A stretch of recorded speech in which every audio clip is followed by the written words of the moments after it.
Salam sejahtera Bapak Ibu serta saudara-saudari semua. Untuk memulai renungan tentang firman Tuhan ini, mari kita bersatu di dalam doa. Tuhan Allah Bapa di sorga yang melampaui segala akal, hati, dan pikiran kami umat manusia, berfirmanlah kepada kami sebab kami bersedia untuk mendengar, dan oleh pertolongan Roh Kudus mampukan kami supaya boleh menjadi pelaku firman-Mu itu dalam hidup sehari-hari. Hanya dalam nama Tuhan Yesus kami bermohon kepadamu. Amin. Sebagai nas renungan firman Tuhan pada hari ini diambil dari Wahyu 6 ayat 11 yang berbunyi, dan kepada mereka masing-masing diberikan sehelai jubah putih, dan kepada mereka dikatakan bahwa mereka harus beristirahat sedikit waktu lagi hingga genap jumlah kawan-kawan pelayan dan saudara-saudara mereka yang akan dibunuh sama seperti mereka. Sebagai tema yang diangkat dari nas renungan kita adalah kepada umatnya masing-masing akan diberikan jubah putih. Sejak dari zaman purbakala dan sampai pada masa sekarang ini juga ada banyak orang-orang Kristen yang terus mengalami berbagai penganiayaan, dari yang relatif ringan seperti pembatasan kesempatan untuk beribadah sampai kepada perampasan nyawa mereka. Pada sepanjang zaman, orang-orang Kristen, orang yang beriman percaya kepada Kristus telah menjadi martir. Mengapa semua penganiayaan itu harus terjadi? Apakah tidak ada keadilan bagi umat beriman percaya kepada Tuhan Allah Bapa yang sudah menyatakan diri di dalam Tuhan Yesus Kristus dan yang hadir dan ada di hati umat manusia dalam Roh Kudus? Akankah darah mereka tercurah begitu saja tanpa adanya pembalasan dari Tuhan Yesus Kristus kepada para penganiaya itu semua? Yesus Kristus membuka gulungan kitab dengan 7 meterai. Meterai ke-1 sampai ke-4 adalah malapetaka dan bencana di bumi. Ketika meterai ke-5 dibuka, kejadian berpindah ke surga, di mana setiap jiwa para kaum martir berseru kepada Allah Bapa agar Dia menegakkan keadilan bagi mereka yang telah dianiaya, yang menderita saat berada di dunia ini. Tuhan Allah Bapa menjawab doa mereka. Pertama, mengaruniakan kepada mereka jubah putih, simbol kemurnian iman percaya dan kesetiaan mereka. Mereka harus bersabar menunggu sebentar lagi akan sampai pada waktunya digenapi. Artinya, penganiayaan orang Kristen, penyembah Kristus itu akan terus diizinkan terjadi sampai pada jumlah kaum martir telah genap. Kedua, Sang Anak Domba akan membuka meterai ke-6. Dia menimpakan hukuman yang teramat berat kepada para raja, para penguasa, pembesar, perwira, orang-orang kaya, dan semua orang yang telah menindas orang-orang beriman percaya kepada Kristus. Murka Sang Anak Domba adalah gambaran yang sangat dalam.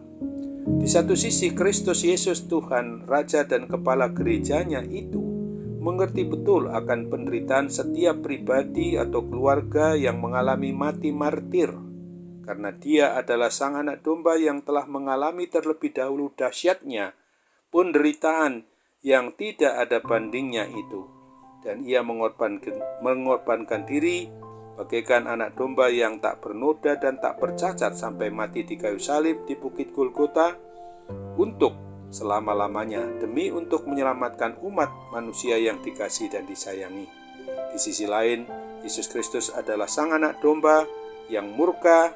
Tentu saja Dia memiliki kuasa untuk membalaskan ketidakadilan yang dialami oleh orang-orang yang beriman percaya kepadanya, yang menderita akibat penganiayaan fisik maupun mental kerohaniannya. Visi ini sangat menguatkan dan menghiburkan orang-orang beriman percaya sepanjang masa yang teraniaya di muka bumi ini. Mereka harus menjaga kemurnian iman dan tetap setia karena akan memperoleh jubah putih di surga. Penderitaan dan kematian mereka tidak akan sia-sia, karena Allah akan mengaruniakan kepada mereka jubah putih dan menegakkan keadilan bagi mereka dengan menghukum orang-orang yang fasik. Sesungguhnya seberat dan seringan apapun penderitaan yang kita alami sebagai umat beriman percaya kepada Kristus, sesungguhnya tetaplah kita harus kuat dan berpegang teguh pada iman percaya kepada Kristus kita, karena Dia akan menghibur mereka dan memberi kekuatan dan keadilan pada waktunya. Ingatlah akan janji Tuhan Yesus yang ditulis pada Wahyu 2 ayat 10 bagian C ini. Hendaklah engkau setia sampai mati dan aku akan mengaruniakan kepadamu mahkota kehidupan. Amin. Mari kita kembali bersatu dalam doa. Terima kasih Tuhan Bapa di surga untuk firman-Mu yang mengingatkan kami pada hari ini bahwa suatu hari kelak Tuhan akan datang untuk mengangkat kami yang karena mengalami penderitaan akibat tetap percaya dan tetap beriman kepadamu, memberitakan Injil keselamatan untuk semua orang, termasuk mereka yang menganiaya setiap pribadi orang yang percaya kepada Kristus, supaya mereka juga mendapatkan pertobatan, terutama yang sungguh-sungguh, karena mereka tidak tahu apa yang mereka perbuat. Kiranya Tuhan berkenan untuk mendengarkan apa yang menjadi pengharapan kami ketika sampai saat ini. Karena Kristus, kami sangat menderita, kami sangat mengalami suatu penganiayaan yang kami rasakan bahwa itu adalah suatu kesempatan di dalam kami juga menghayati bahwa ketika beriman percaya kepada Kristus, memberitakan nama Tuhan dan Juru Selamat satu-satunya sebagai jalan kebenaran dan hidup satu-satunya Tuhan Yesus Kristus, maka ada hal yang memang harus ditanggung umat manusia yang beriman percaya kepadamu ini dengan mengalami penderitaan karena Kristus. Kami percaya Tuhan mau lengkapi sempurnakan doa kami dan permohonan kami. Tuhan akan sembuhkan kami dari segala kuasa sakit penyakit, dan dalam nama Tuhan Yesus terjadilah kehendak-Mu bukan kehendak kami. Amin.